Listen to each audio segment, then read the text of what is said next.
Introduction. We are what we repeatedly do. Excellence, then, is not an act but a habit. Aristotle. More than 1,300 years ago, Aristotle had already figured out that habits play a significant role in shaping human character. He also knew, as we do today, that habits are learned, being the outcome of thoughts and actions repeated often enough that we can perform these actions with little effort or thought. Indeed, some habits are so firmly rooted that we don't even know we have them. Take them away, however, and we would be so overwhelmed by the decisions and tasks needed to survive that we would have little time left to ponder the world or chase down a dream. Fortunately, we are creatures of habit. I have no doubt that our habits have been with us at least as far back in our history as the beginning of agriculture, some 12,000 years ago. In terms of physical and cultural evolution, the effect of this shift to agriculture has been nothing less than profound. Diamond 2006. As our distant ancestors made the transition from nomadic hunter-gatherers to living in settled communities as farmers and herders, more time would have been available to take advantage of what must have been a natural curiosity in the world.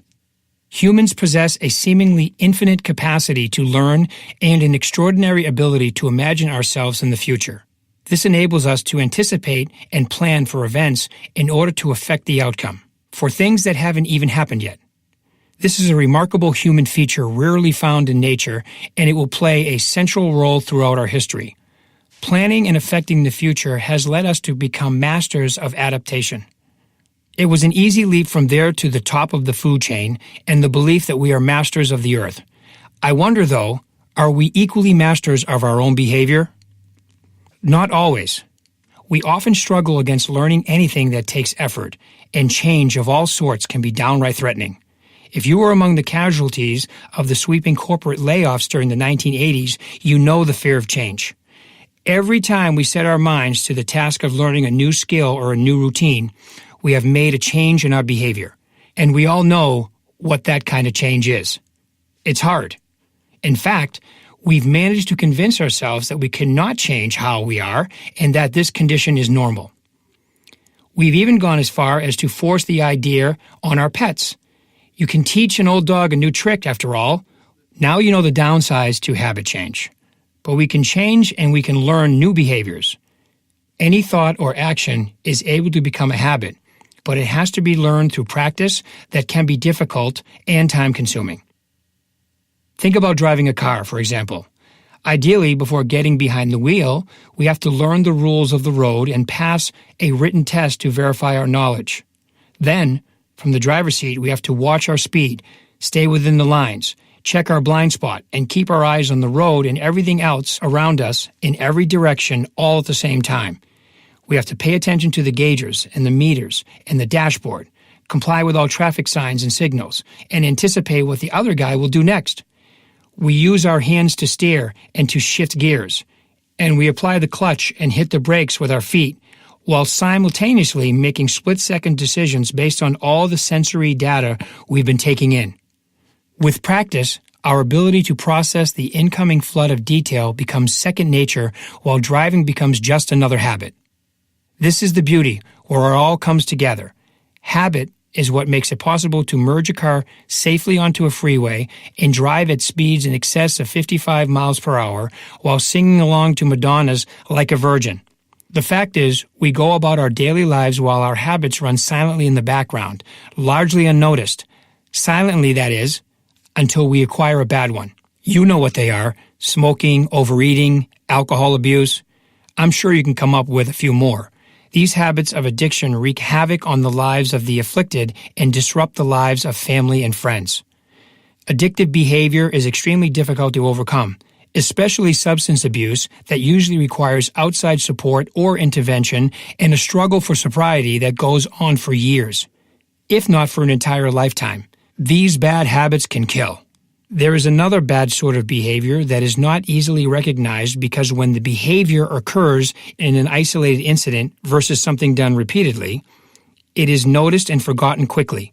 Only when it reaches the regularity of a habit does the behavior become a problem. Let's say I get to work late one morning, but I have a history of on-time performance.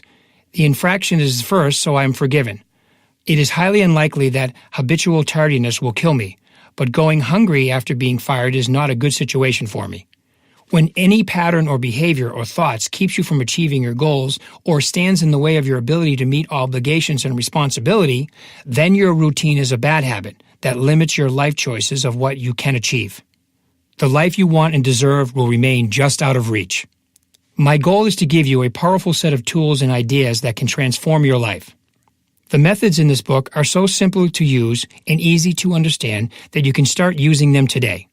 I call this method habit replacement therapy, the process of getting rid of old routines that are holding you back by replacing them with positive habits designed to encourage you to achieve your goals, and ultimately to allow you to live the life of your dreams. The joy in the journey. There is a lot of work to do. Just when you think you have put in enough, you get tested again. You might doubt your abilities or question why you choose a new path. You have to believe that the joy is in the journey. It is so important that you love what you do. Of course, there might be occasional moments of frustration that overshadow the good, but I am talking about the big picture here. You have to love and value your career. I think Steve Jobs said it best during an interview on YouTube, quote, "You have to love what you do almost to the point of obsession because it's going to take a lot of work and you'll be tested on the way," close quote. Let's face it, average sane people occasionally throw up their hands in despair while declaring, "Okay, enough already." Insanely successful people are known to do the same thing but with one critical difference. Successful people will keep at it even with the pain of failure and after the average person has long given up.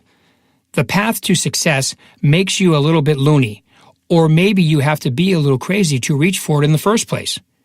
Either way, successful people are just different. But then Henry Ford and Thomas Edison would probably say that's not such a bad thing. Failure done right. Highly successful people are experts in failure. If we knew their ratio of successes to failure, I would think that we'd be surprised how often the successful fail. It's not that high achievers are equipped with magical superhuman talent. When they fail, chances are they have the same feelings of frustration as the rest of us do. The difference is that failure for highly successful people is not reason enough for them to give up on their goals. It's all in the attitude. You can change your attitude towards failure and frustration so that instead of a reason to give up, a disappointing outcome is the opportunity to reevaluate your actions. Use the energy you would have otherwise wasted on frustration for a constructive purpose that supports your goals. Nearly everything in life worth having will require a measure of work. We value the product of our labor more than that which comes easily to us because we are engaged in the process that leads us to the reward. We know in real terms what it takes to get what we want. You will have to develop self-discipline if this is a weakness for you. Again, the choice is yours, whether to make the necessary changes or to accept things as they are and do nothing. Failure should not determine your success. You can break the link between frustration and quitting by changing your point of view. From now on, think of frustration as merely a warning that it's time to increase your efforts or reconsider your strategy. If your energy is drained, allow yourself some downtime and then start again. How to make this book work for you. This book is intended to be a guide for building a positive future and to help you achieve your success in whatever endeavors you choose. Improve your golf game, sail the Pacific, land a promotion, or find an end of world hunger, or get rich. Use this book as a concise resource. You can carry it in your pocket or purse to find quick inspiration, ideas, and reminders that point you in the right direction for help if you should get stuck. The desire to overcome a bad habit is something that every one of us will face eventually. There is no shortage of self-help models out there, so many that choosing one is itself a chore. Who has time? It looked to me like some clarity was needed, so I gathered the best of what works, combined with my own insights from years of experience coaching and training others. Each chapter is organized around a different theme, and each successive chapter builds on the one before. Although meant to be read straight through from beginning to end, each chapter can be read independently to fit your needs and goals. There is no right or wrong to it. I have been through most of what I write about. My words are based on experience and come from the heart. Over the years, through personal struggles and as a coach helping others achieve what they want in their lives, I have learned firsthand what works and what does not. It is my sincere hope that within these pages you will find something that works for you. Please let me know how you are doing. Ask questions, stay open to the future, and think in terms of positive action. When your actions are positive, they strengthen the belief in your potential. Know that you have the power to change. Tap into that power, and you will transform your life.